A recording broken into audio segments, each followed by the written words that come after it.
ភាគតិចណាស់អ្នកស្រុកអង្គរបរិយហើយខេត្តបន្ទាយមានជ័យយើងហ្នឹងអត់ស្គាល់កន្លែងគោឡើងភ្នំលីសិងហាប់នៅបន្ទាយនាងជាប់ PTT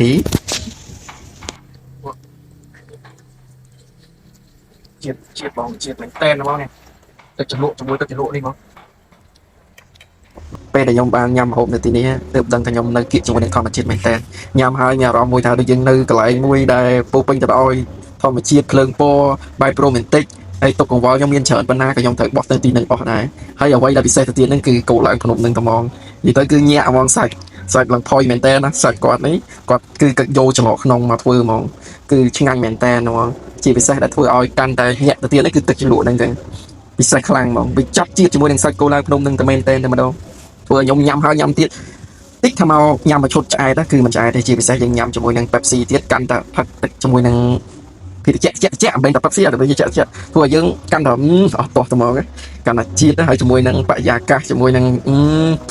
ទីតាំងហ្នឹងធ្វើឲ្យយើងមានទុកកង្វល់លំបាកចិត្តទាំងប្រមាណដែលយើងត្រូវយកគិតថាវា stress វាអីហ្នឹងគឺមកដល់អាក្រក់ម្ដងហ្មងជាមួយនឹងការញ៉ាំអាសាច់ឬក៏ម្ហូបជាច្រើនមុខណាចាំមើលខ្ញុំ review ម្ដងមុខចែកជូនបងប្អូនដើម្បីបានឃើញមុខម្ហូបឲ្យទាំងអស់អញ្ចឹងណាអញ្ចឹងឥឡូវ review មុខសិនឲ្យបងប្អូនឃើញថាមានមុខម្ហូបច្រើនណាថាវារសជាតិបែបឆ្ងាញ់បែបណាអញ្ចឹងណាបើចំពោះសាច់វិញគឺធានាឲ្យមកជាប់ចិត្តហ្មង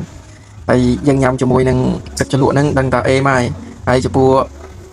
កន្លែងចតឡានវិញគឺធំទូលាយខ្លាំងហ្មងងាយស្រួលឲ្យយើងចូលចតអញ្ចឹងណាហើយចំណុចមួយទៀតហ្នឹងគឺអ្នកជិះផ្លូវជាតិលេខ5នៅកុំភ្លេចចូលទៅសារទៅគឺអត់ខុសបំណងទេ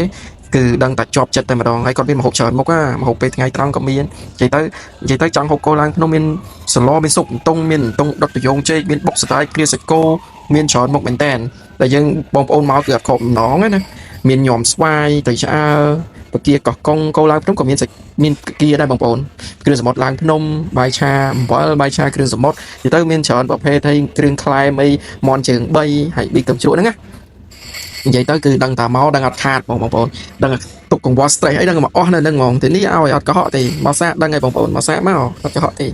ហើយគោឡើងភ្នំនេះគឺបន្តពងតកូលតែម្ដងគឺប្រើនៅតែប្រើខ្ជុងគេប្រាប់យើងនៅបន្ត all star អញ្ចឹងណានិយាយទៅគឺប្រើខ្ជុងយើងញ៉ាំទៅវាឈ្ងុយជាងយើងប្រើហ្គាសអញ្ចឹងណាបងប្អូនញ៉ាំទៅដឹងតែបេះហ្មងបងប្អូនអត់ខកបំណងទេមើលតែគាត់ទាំងពីរនេះកំពុងតែញ៉ាំទៅញាប់ដៃញាប់ជើងទៅតាមសាច់គ្នាដល់កនេះរំតាបានញ៉ាំអូជុលគ្នាតំណងខ្លាំងណា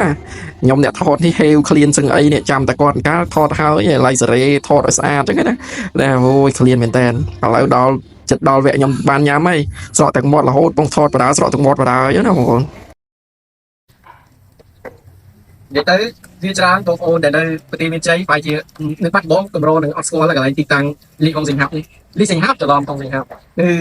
លក់ម្ហូបពិសេសមែនតើដោយបងប្អូនឃើញជាក់ស្ដែងនៅលើតុហ្នឹងគឺគោឡើងភ្នំយើងហ្នឹងគឺអ្នកដែលកំភៀកតិចណាអ្នកដែលអត់ស្គាល់ឥឡូវនេះដូចបងប្អូនឃើញអញ្ចឹងគាត់ឲ្យខ្ញុំថតមកទោះមិនដែលបានញ៉ាំមកខ្ញុំលេបទឹកមាត់ទៅចាំមើលកាលណាថតចប់អាចបានញ៉ាំអញ្ចឹងណាបងប្អូនណែឥឡូវចាប់ដើមចាក់ញ៉ាំហើយដល់ពេលខ្ញុំញ៉ាំហើយខ្ញុំរ៉ែខ្លួនឯងហ្មងអ្វីដែលពិសេសចំពោះនៅក្នុងសាច់ហ្នឹងគឺសាច់ច្រឡក់លេខ1សាច់ច្រឡក់ក្នុងគឺផុយខ្លាំងហ្មងដែលបងប្អូនពីច្រើនដែលគាត់មកញ៉ាំគឺគាត់តែងតែសរសើរហើយចំណុចដែលខ្វះបានមួយទៀតហ្នឹងគឺទឹកជ្រលក់ហ្នឹងហ្មងនិយាយទៅគឺចាប់ជាតិជាមួយនឹងសាច់ហ្នឹង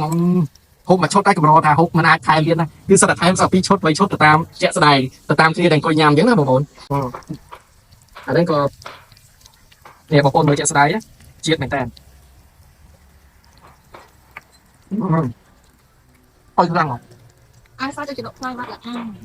ចឹងបងអាចំណុចយ៉ាងនេះហើយដែលតាក់ទាញភ្ញៀវពី3ខែតែគេមិនអាចតាមខួសរំលងពីខាងនេះបានមកញ៉ាំគឺអត់ខកម្ដងតែម្ដងគឺខ្ញុំមិនដែលកោនេះគឺតួឡើងក្នុងនេះ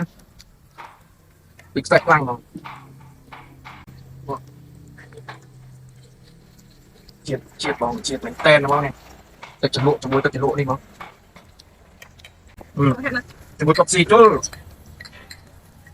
ជាមួយតុកស៊ីគេកាន់តែអត់ចុះហ្មងតែមកវាឲ្យ9 10តែម្ដង